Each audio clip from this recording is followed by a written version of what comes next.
my host today. He's really wonderful. All kidding aside, I mean, he really wore me down to come here, and it's been wonderful being here. I'm enjoying my stay in Columbus very much. I didn't know. I know a little bit about Columbus. There are some people in our community. Your Yasha is a father-in-law. Your father is now community. I hear about Columbus. There's a David Seidemann, by the way, from way back. You know David Seidemann? He's a lawyer in Lawrence, right? He grew up over here. And other people, Baruch Hashem, so I'm happy to be here really very, very much. I have a nephew, and Nechem is my nephew, right? He's here, I don't know if he's here. He's there, back there. No, you're my nephew, aren't you? Through marriage, that's it, yeah? All right, it's nice to be here. By the way, you spoke about the divisions, winning the divisions in Atlanta. They didn't seem to be speaking about they're winning the World Series. One time, they won how many divisions? 15, Schwache team. The wrong team. You know, I was a Yankee fan too when I grew up. We spoke when the Yankees winning the World Series. Just winning the divisions like a baby thing. There's nothing, you know. All right. And that's my own, you know. I told over today, really, when I stopped being an avid sports fan, I told over today in the school. It's a true story. I'm going off on a tangent before I'm even beginning. We were verkocht in the sports, really. We all were. I mean, the come out of yeshiva in America that I know of my age were very heavily involved in sports, very heavily involved. And we enjoyed it, and we grew out of it, at the end of the world. And so I went one day, after my father passed away, I was trying to find myself. I met someone said, I had a little bit of a hard time, and I cut school with another friend of mine, cut yeshiva, yikes, 15 years old, and I cut yeshiva, and we went to Yankee Stadium. Our hero was none other than Mickey Mantle. That was his name. Mickey Mantle was my hero. Imagine today, writing that in a yearbook of a yeshiva. We had 6 classes in Torah in the 8th grade, and we all had to vote for our hero. Imagine today, they put us in the cherem. The 6 classes all voted as the hero, as Mickey Mantle. The New York Post was the favorite newspaper. Then it was good because Dorothy Schiff was a Jewish person, so she was considered a chashuv. You know, Mickey Mantle is trying to hit his 500th home run. He's trying very hard for 2 weeks. We don't do that. Mickey was like the hero of the yeshiva world. You know, we didn't have anything else. We had sports. That's all we had. We were poor. After the war, people in the 1960s, I'm talking about now, we didn't have anything. So sports was free. You listen to the radio, listen to the ball games. And I cut yeshiva. I said to my friend Isaac, we're going to Yankee Stadium. And we're going to go. We bought the seats in the bleachers. The bleachers were 50 cents a seat, which was then cheap also. And they had these long benches. You didn't have a regular chair to sit down in, long benches. And in the 7th inning, guess what? Our hero, Mickey Mantle, hits a 500th home run. The place bursts out screaming and yelling, and right in front of us, there's 2 old men. They had to be at least 85 years old, maybe 90 years old. Not really old, but you get older, you feel good getting older. But they were screaming, chattering with their teeth, Mickey, Mickey, Mickey. I said to my friend Isaac, you see what's going on in front of us? We can't be like that one day. And we left, and that was it. I never went back. My kids got older, when my kids, I got married, kids, I had a terrorist ticket to the ball game, It's really such a, you said before, where is he, Rabbi? Yeah, he said before, putting out the picture, I speak about that issue all the time. I give out, there was a picture in baseball, I'm off on a complete tangent now, totally. The name was Roger Clemens. Remember Roger Clemens? Roger Clemens, I'm not writing in sports now. Roger Clemens was a drug addict, one of the steroids people. Here's a picture for the Yankees. We had a meeting at Rosh Yeshiva in Manhattan Hotel. I'll tell you a true story.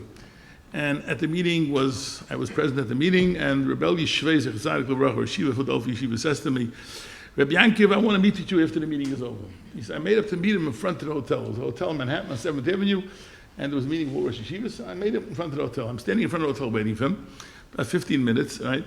And there's a guy there with a real beer belly with a baseball cap, and he's running cars, limousines are pulling up.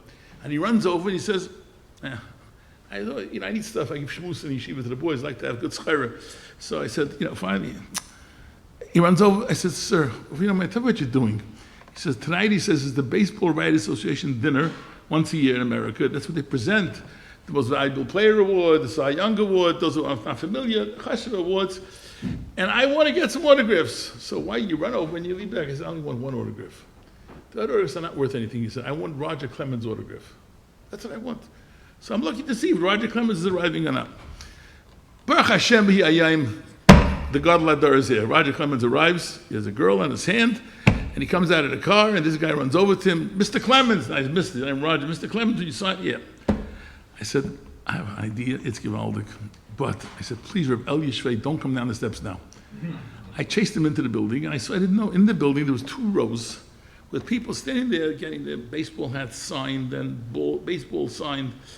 I ran after him, I said, Mr. Clemens, I'm head of a school. Oh, he's being nice. If you don't mind, I'd like to show my kids that I got your autograph.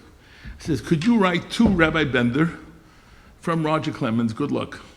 He did it. I don't know why he did it. He did it. I had the pad. I ran outside. Hashem, Rabbi didn't come down. And I'm going back there. This was on a Sunday night. I give my shoes, in those days it was on Friday. Friday comes, I couldn't wait. I says, guys, guess what? Look.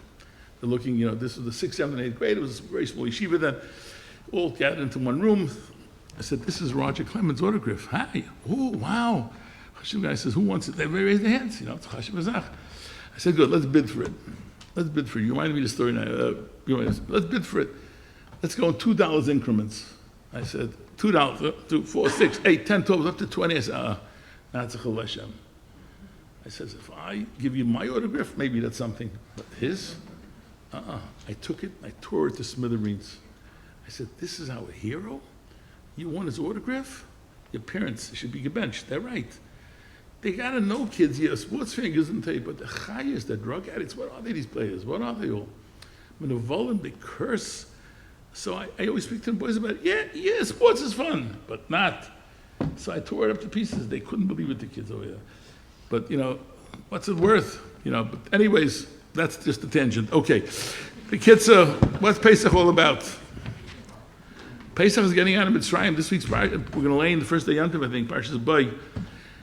The nation bowed down to HaKadosh Baruch Hu because they heard from Moshe Rabbeinu 3 major events are just going to happen. One is they're leaving Mitzrayim. They're leaving Mitzrayim finally after the years of Golus. They're going into Eretz Yisrael, and they're going to have children. They're going to have children. That's the big event. What's chus did they get out of Mitzrayim from? What's chus? So Rashi is that kasha in Parsha Shemais. HaKadosh Baruch Hu says to Moshe Rabbeinu, I'm going to take them out of Mitzrayim. And Moshe Hashem, who am I? Who am I? Should go take them out. Who am I? Moshe Rabbeinu was modest beyond modesty. And Moshe Anav Ma'od B'chol Adam Asher Al Adam. He's the biggest Anav that ever lived, Moshe Rabbeinu. And as Rashi says, he says, what schus do Klal Yisrael have? What schus? There's got to be a schus to get out of Mitzrayim. There were what's called 49 gates of Tumah. Of Tumah. Mem Tes Shari Tumah. How are they getting out? So Moshe Rabbeinu, so the question arises, I asked Kasha once a long time ago. They were there 210 years. They didn't change their names. They stayed with the Hebrew names. We're in America, we don't have Hebrew names. Right? They didn't change their clothing. We change our clothing all the time. This is the size, the tie we're wearing today. This is the size, the width of the tie, right? That's about it. When I was a kid growing up, I thought the tie was this big. Really. And then they started getting thin. Right? And then they're getting thick again. Why? Because 7th Avenue says, this is what you got to wear. We changed our clothing. We do. They didn't change their clothing once. They wore whatever a Jew wore. They didn't change their names. They didn't change their language. So that's to be understood a little bit. I think not just they obviously knew Arabic. It's very clear because the word man in Arabic means food. So they knew Arabic, right? They were going to speak Arabic, but you know what? The way they spoke. In the deepest golus, the way they spoke. Language, clean, kosher, with their cheretz, Yiddishkeit. It's such a, Yiddish why is Yiddish such a great language? Yiddish has built into its things that no other language in the world has. Let me give you an example. I see Mrs. Teichman's father is a big Talmid Chacham. If I speak to him in Yiddish, which is rare, right? He's my next door neighbor, Moshe Brown. I don't say du. Yiddish du means you. Ear means plural you. You know how we speak to an Adam Gadol in Yiddish? Ear. We don't say du singular. We say ear. Yiddish has special things to the language. We don't say, we speak in the third party. What does Rabbi think? In Yiddish, that's all started from Yiddish. We moved it over to English. They didn't change how they spoke. In 210 years they were in Golos. They didn't change once their language. They didn't change. So we have 3 great schusim. What do you mean, Mashmir Baruch Hu? What schus do they have? What schus do they have? Look at the nation. They've stayed so strong despite all of the travails that they went through in Mitzrayim. Nice days to get out of Mitzrayim needed a high madrega. What's the high madrega? Tavdin Sulkim Al Arzeh, you're going to go to Har Sinai, you're going to get the Torah. you're going to makabel the greatest book in history you're going to get. And that's why you're getting out of Mitzrayim, because you agreed to receive the Torah. I'm standing in the room that has brought Torah really to this community to a large degree. Kollel, of course, the shuls. I met the Rabbanim today. Because for every Pesach Knesset where there's shurim going on, there are shuls, Rabbanim sitting here right now. It's all about the Torah. That's why we're different. We're different not because, yeah, it's nice you didn't change your names. That's maybe saying Yiddish, as chusala. It's a small chus. You didn't change your language? It's chusala. We have the Torah. And we're leaving Mitzrayim now because we have the Torah. And that's going to build our homes, our whole beings. The Torah is going to build our whole beings. That's why you're getting out of Mitzrayim. Let's talk about what happened when they went out of Mitzrayim. What happened? Mitzrayim. So what happened? In this week's, again, we just read last week Parshas Chodesh. We read the first part of Parshas Bo, the first part, which is about the Korban Pesach, not the first part of the whole Parsha. We learned the Parshas Chodesh was about the Korban Pesach. Then comes the good news. After that, guess what? We're getting out of Mitzrayim. Getting out of Mitzrayim, we're going to go into Eretz Yisrael. And then it's going to be when you come to Eretz Yisrael. This is the second part. You're leaving Mitzrayim, you're going into Eretz Yisrael. Okay? Your sons will say to you, Ma ha'avoda hazos lochem. What is this work? Korban Pesach. What are you doing over here? And you'll answer him, it's a korban of Pesach.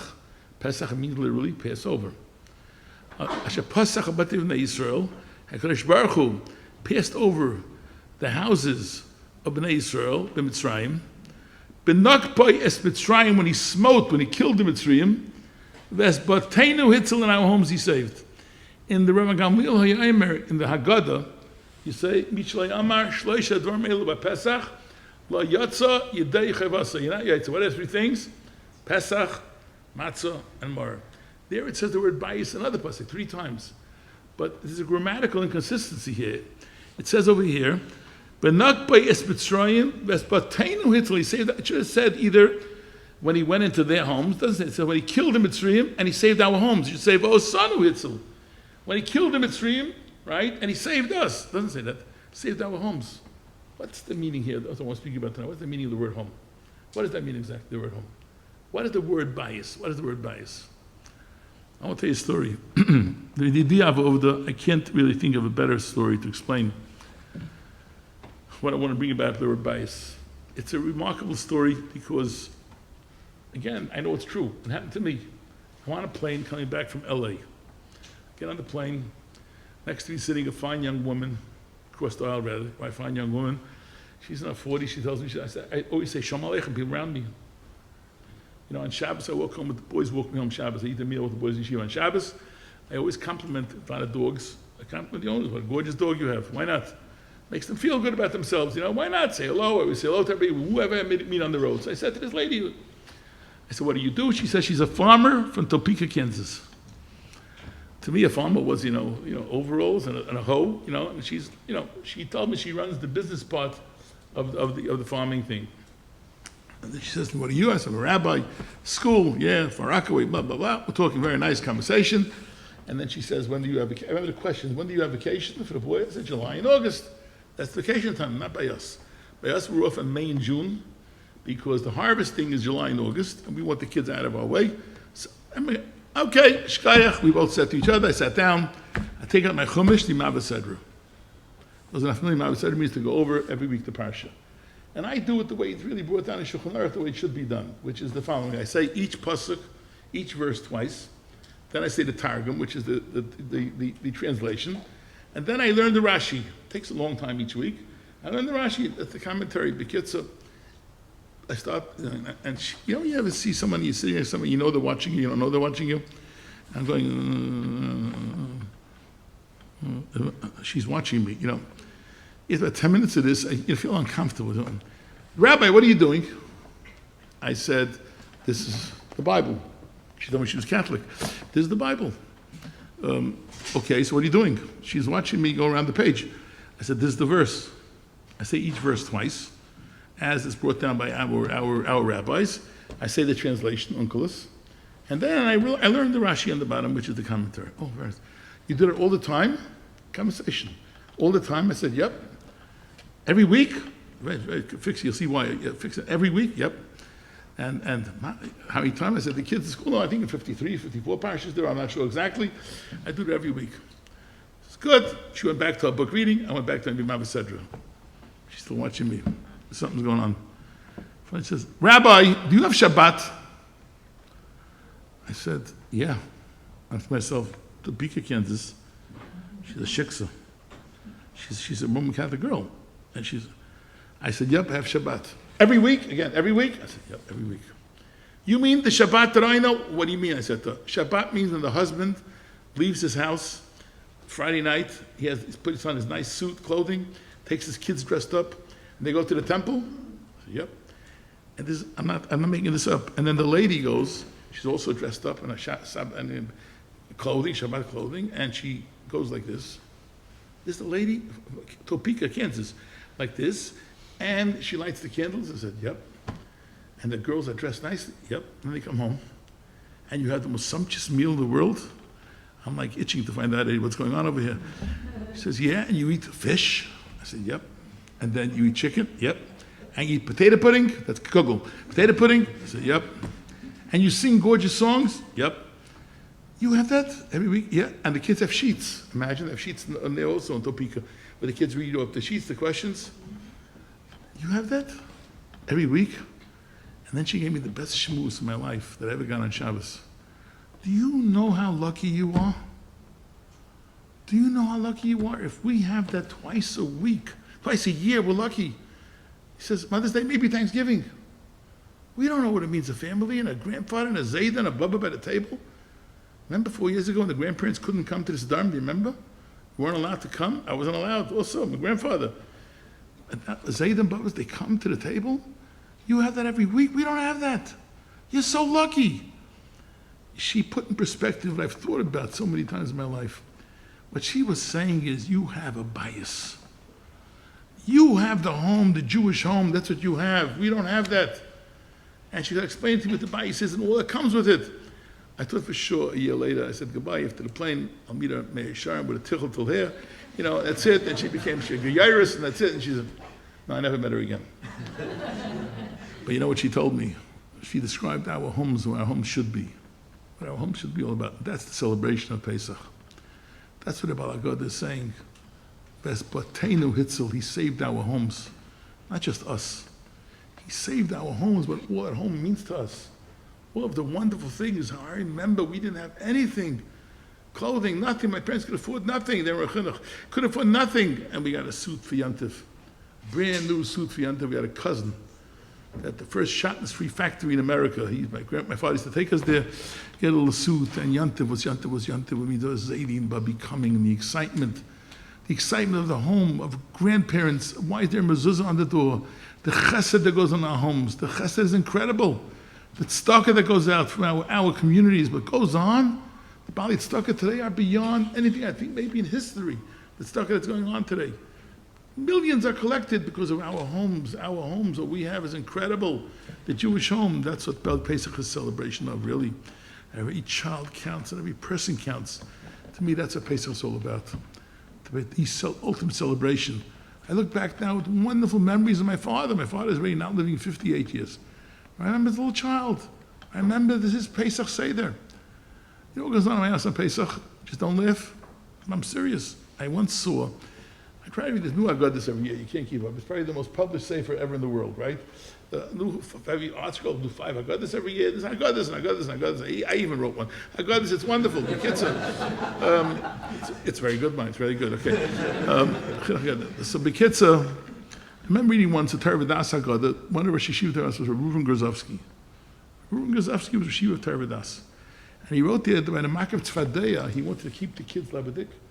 This was what Reuven Grozovsky was. There that door. He used to hop around the table like a frog.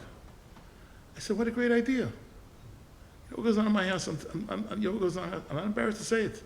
Yeah, and her, many grandchildren come, Baruch Hashem. Maishi, you're there. What goes on in our house, Maishi? No? My grandson. Every makkah is reenacted. The dam, we go through a major operation. They prepare me water and they switch it to grape juice and the color changes and I drink from one straw and the kids, I'm paro, by the way. I act like I'm paro. I'm doing it in yeshiva tomorrow.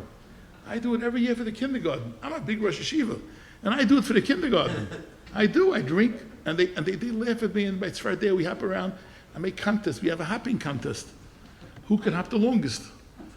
And I don't even try anymore. Who can hop the longest? The kids are jumping around the room, and they remember. They can't wait. They can't wait. Keenan with lice were scratching each other in the aura of the wild animals. The kids run into lions. They make believe the lions. One of my daughters-in-law, Yocheved, she brings along over there all kind of masks of animals. It's wonderful. To give the geschmack to our children. Really. We have another contest. It's called the freezing contest. What's that? By Choshech, it says no one could move. So and I sit like this, I went by the they try to get me to laugh. I don't laugh. It's wonderful. It's all showing our kids Mitzrayim. Showing our kids what it was like in Mitzrayim, how we finally got out. Everybody here could do that. You don't need anything for it.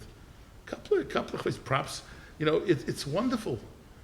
All to get in our homes. I would show our kids how different our homes are. And I think that's the key. And no matter who the kids is, I said over today somewhere also, it's very interesting. What's the pasuk? How did we know they're having children? There are Keneged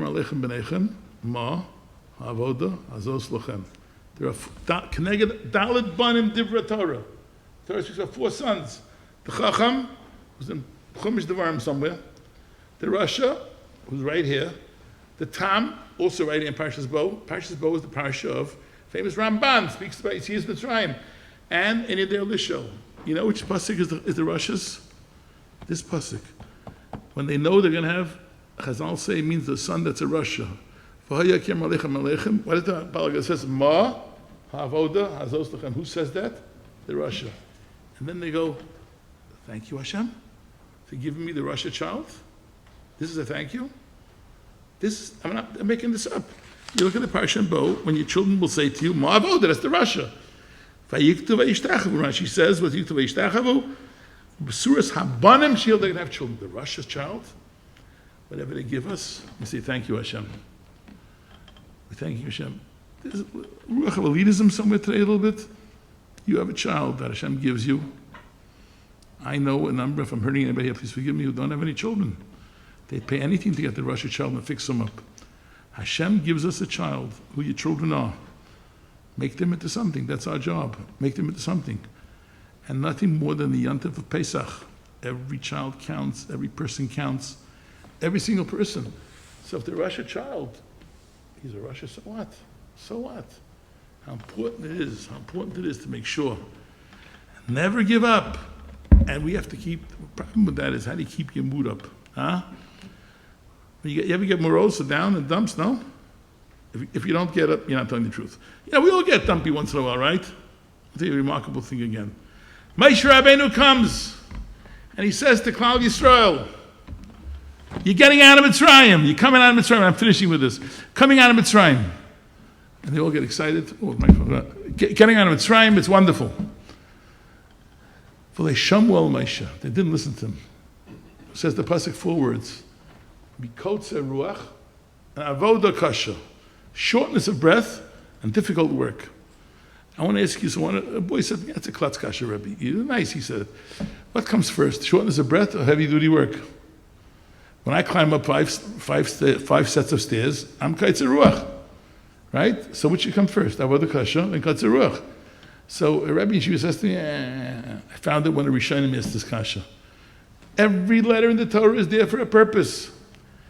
And Rashi says, what does kaitze ruach mean? Rashi says it means shortness of breath. I want to go to Parshas Chukas for a minute. I think I have a teretz for this. We have to be upbeat all the time. We're Mashiach's dar.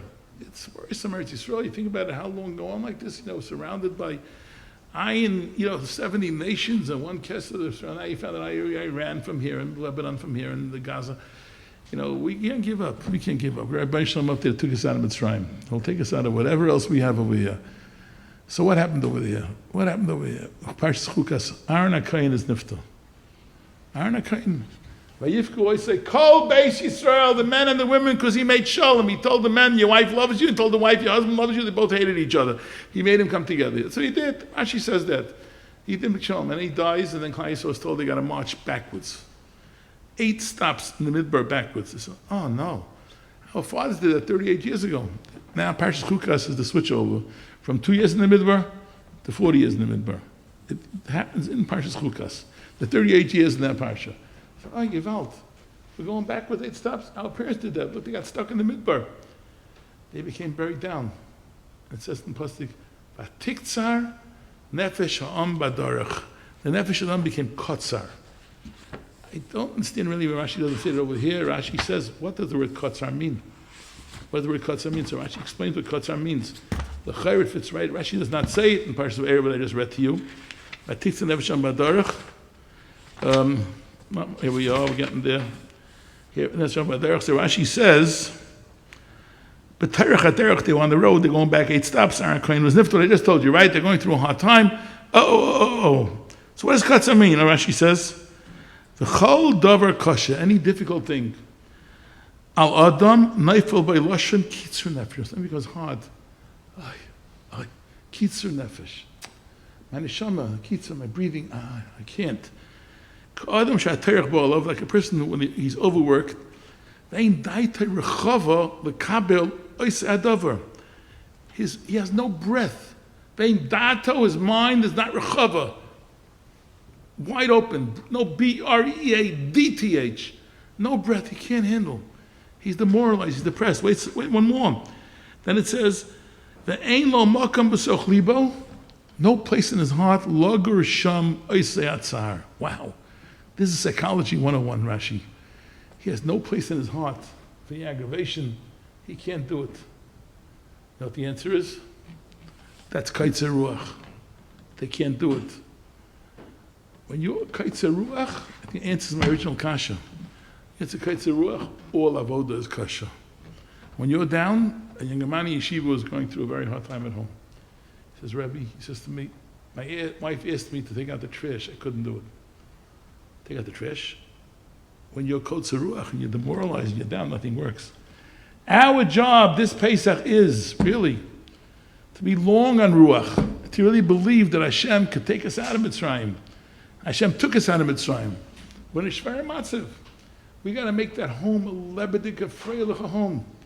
The kid should see the bias of Klal Yisrael, what it means, what goes on with us with guests, unheard of. Urchem we take into our house. We don't care. Many people come into our house. Kol dichven. Explain that to our children. We have a bias. We have a babi and a zaydi and a mitzvah and a kriyah shema and a meals on Shabbos and learning Torah. We have that bias. That bias. And that's what Baruch Hu passed over our homes. He left our homes intact to be great homes. We should all have a lichtige, freilich, Pesach, Mitzvah Hashem, to enjoy our families and enjoy realizing that the Yeshua is not far off. Thank you for listening. Kol tov.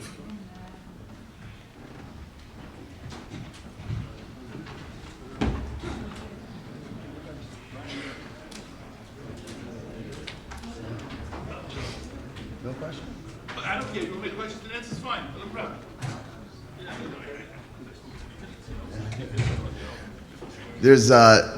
There are a few people that are really good with Q&As, and I don't want to embarrass Rabbi Bender any further, but Rabbi Bender is one of them. So if anyone has any questions, nothing off limits, right? Nothing. Please. Okay. Well, he really wants to know what the Braves did tonight. Could you help him out? Anybody? No? That's it. You got all the answers. It's wonderful. I felt better the Kola wise before. We were talking and we had to stop in the middle. No garnished? They're losing 1-0. What? They're losing 1-0. Oh, really? Rabbi, I'm sorry. All right. Chinuch questions. Really? Anything in the Chinuch? Really? Yitzchak, my friend, my new Talmud, Yitzchak over here. Isaac, they call him, right? Okay, so raffle drawing, right? Why is it that so many of the great rabbis of our generation don't seem to have as much of an exuberant personality as Shiva seems to present? I take good drugs, that's it, It works. We have a Rabbi now, Yeshiva, Rabbi Shimon, I've noticed, he's a really Levitic guy. He's just constantly flying, I have, payroll day is a tough day for me. Whatever it was, and you have to say, I asked the ones, give me one of your pills, the gold one, the yellow one. Now, okay, there are different people that are exuberant. Look at Rabbi over here, Rabbi Teichman, I'm sorry, he's full of exuberance all the time, no? You tell him. Isn't he? He's really lebedik. He's always freilich, always happy. He really is. What do you take, by the way? No. I don't know the answer. Some yes, some not. My parents were. My father was exuberant. My mother was more European. She was very, the model of aristocracy. My mother, by the way, my mother never gave us a patch. You also patch, never ever. She would say to me, "Yankel, I'm disappointed in you," right? And she'd say 10 times a day to me, but so exuberance I think you got to be, you know what it is, I wake up in the morning, I'm thrilled to have a wonderful job, I really do, I believe I have the best job in America, working with kids, it's tiring, it's very hard at times, I really believe I have a wonderful job, and I enjoy it very much, I really do, I enjoy the job. There are others that are exuberant, not all the shoes, I'm just thinking who I could say examples of that, Moshe Feinstein was not exuberant in that way, but he was never down, always smiled, always happy, and the whole world brought their problems to him. I was zeicher to remember him. I used to go to his house. My mother, Shalom, would send me to ask him b'shalos. He lived on the Lower East Side, and we lived in Williamsburg. He was always smiling, always happy, always. And I thought about it all the time, because Moshe Feinstein was the posek of America, and all the problems, agunas, everything came to him, and he smiled. He was freed. And I think the kaitzer ruach, I have my days, believe me, but the kaitzer ruach is to try to be, really not to let yourself get down, because when you get down, everything becomes very, very difficult, I think so.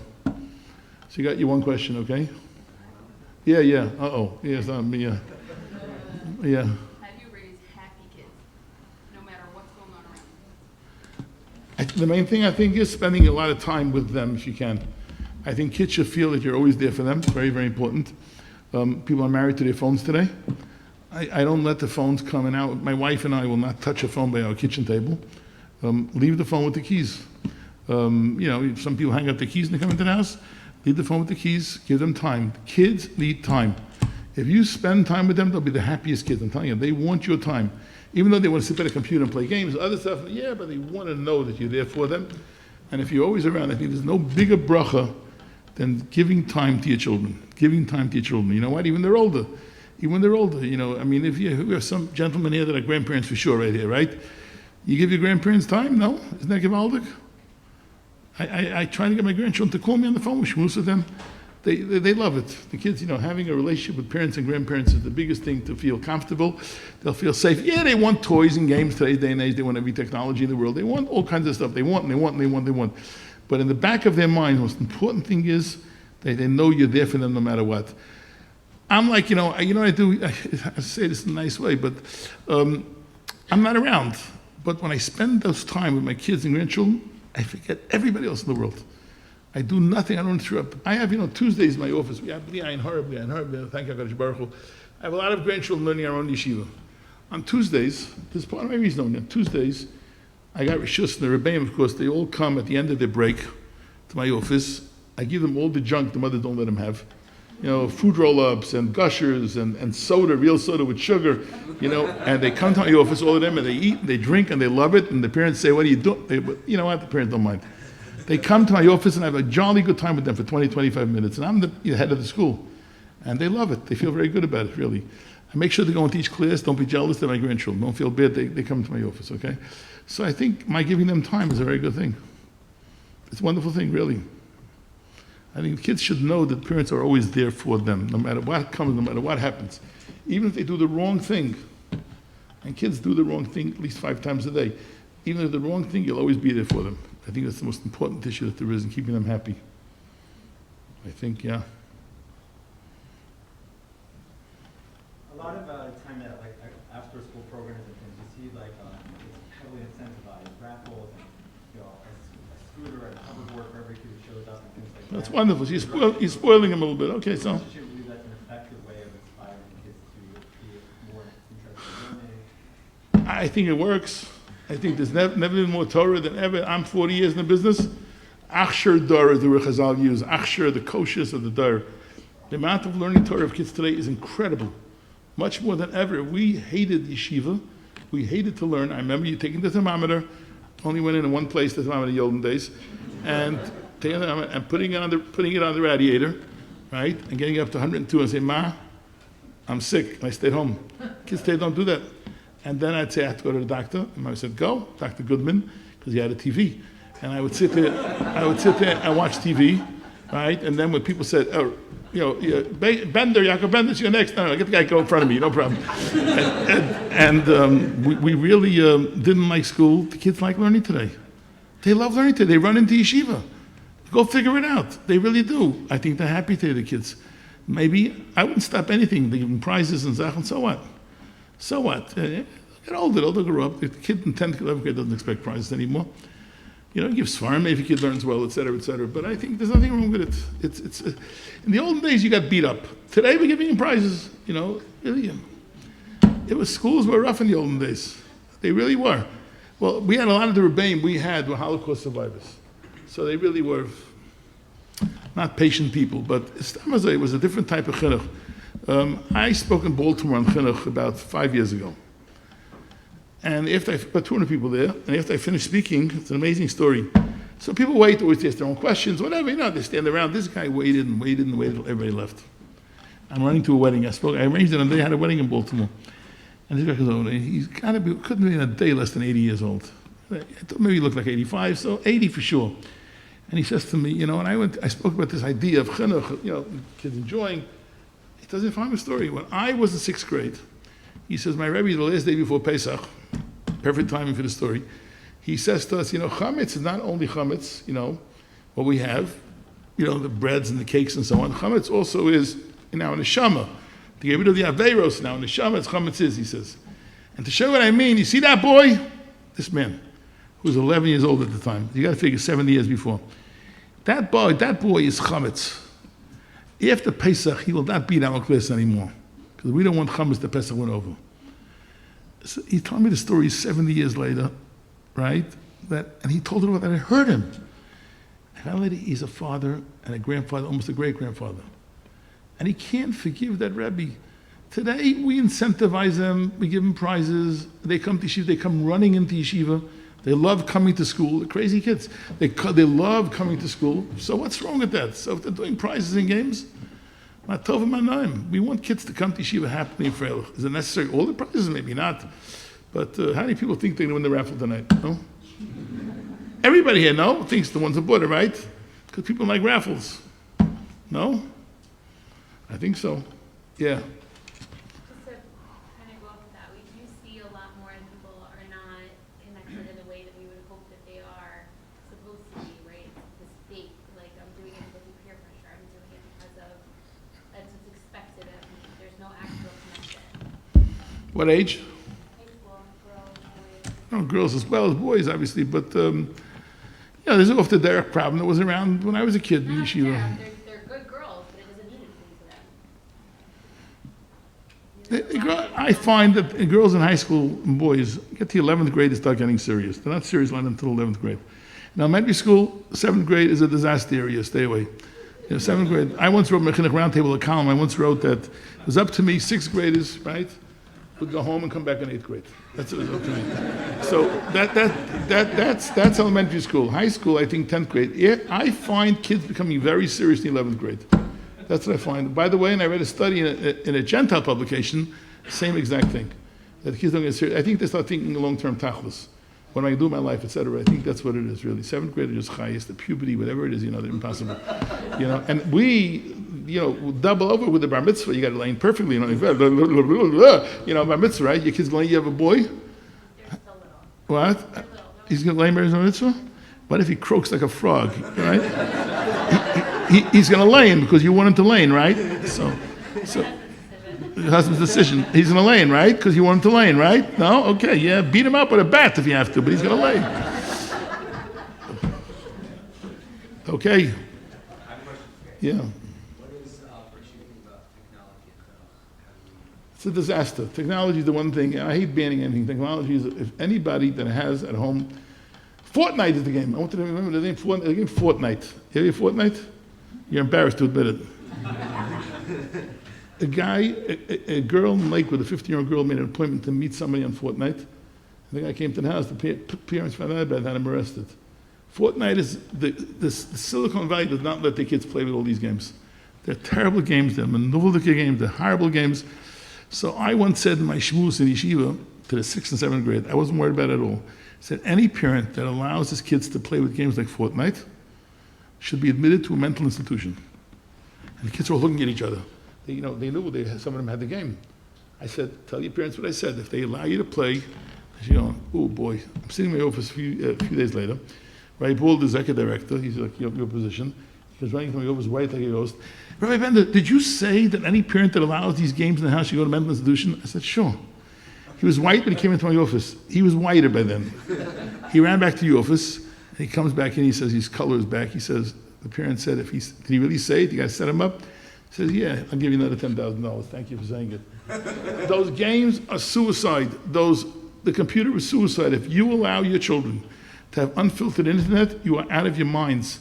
They could see, one boy showed me, he told me that Google the word, whatever the word is, a 4-letter word, you'll get 4 million sites of pornography. And if you think your kids are not watching it, you have a problem. Technology is mamish, destroying the shamas in kids. So, but that means I have to filter my phone? I said, yeah. And your wife should make sure that you filter your phone. Because you know tzaddik yourself. The father said that to me. Come on. We all have vulnerable times. Fathers, we do have vulnerable times. You should walk around with an unfiltered phone? What if you have a fight with your wife and then you decide you want to do something else with the phone? I'm sorry for being so obscene. But the Maisa, that's what happens. You should not have a phone without internet. The women are much more calm about these things. Really, they are not as such. They're better than us, the women. They really are. Maybe their makeup is different. Whatever the count is, you should watch your husbands. You really should. I'm sorry for getting anybody in trouble over here now. But you should watch your husbands. The internet is there never was, in my 40s, a bigger, harder time for children to grow than right now because of internet. The fact that there's so much Torah going on is a miracle. If I would have had internet when I was 15 years old, I had no father, I could do whatever I want in those days. Really, my mother believed everything I told her. I could have done. If I would have had that phone, I don't know what I'd be today. I don't know. I'm not saying I'm anything today, but I'm not being whatever I am. Internet technology is poison, should be poison, and I don't believe in banning anything. I hate bans. There's a big tumult about 24/6.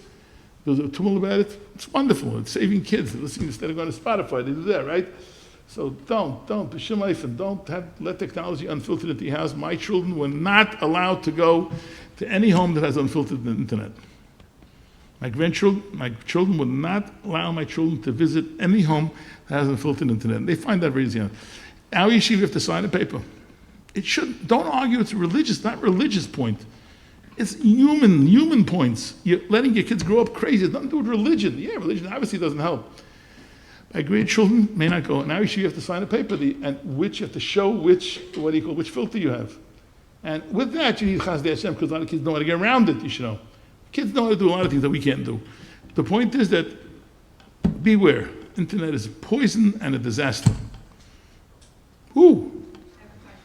Yeah, sure. So how do you, I love what you said, but how do you show your kids that these are your values while still we live in a very diverse community and showing them that we respect? There's nothing wrong with saying we have certain values in our house. Not saying don't put down the other one.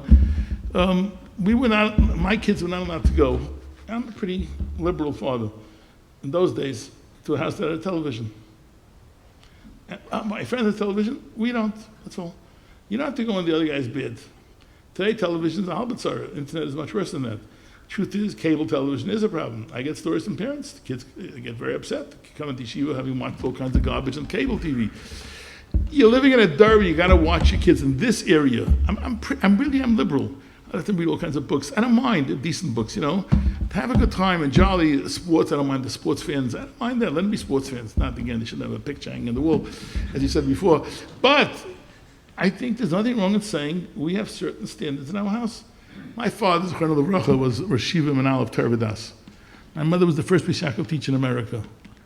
We obviously didn't have a television. My father let us go every Sunday night for an hour and a half to watch television. Because he knew if he didn't let us go, we'll find another way of going. So he used to go out Sunday night, Shirley Temple, and as a kid. Lassie's a dog show. You're old as me. Nah. Okay, Dennis the Menace, you remember? Oh, wow, okay. The last one I think we saw was Columbo, I think. That was at the end of that, he was older, but we were allowed to watch. My father knew that if he doesn't let us, we're going to watch. My kids, I said, remember Mrs. Sable? I don't know, Mrs. Sable. I had a beautiful TV, color TV. In those days, black and white. Color TV. My kids were allowed to go watch the football games on Sunday. You got to use seichel, right? You got to use seichel. But if they're allowed to go on unfiltered internet, you will regret it, 100%. Adopting the rabbi's policy for Saturday. There's nothing wrong by telling them that we have certain standards. What's wrong with it? You're not putting them down. I think so. Huh? No seventh grade. No 7th grade, yeah. Yeah, I taught 7th grade one year. Oh, man. Long, Shalom Kadmanias, you know. All right, have a wonderful everybody. Kol Tov, Atzlach and Bracha, Kol Tov.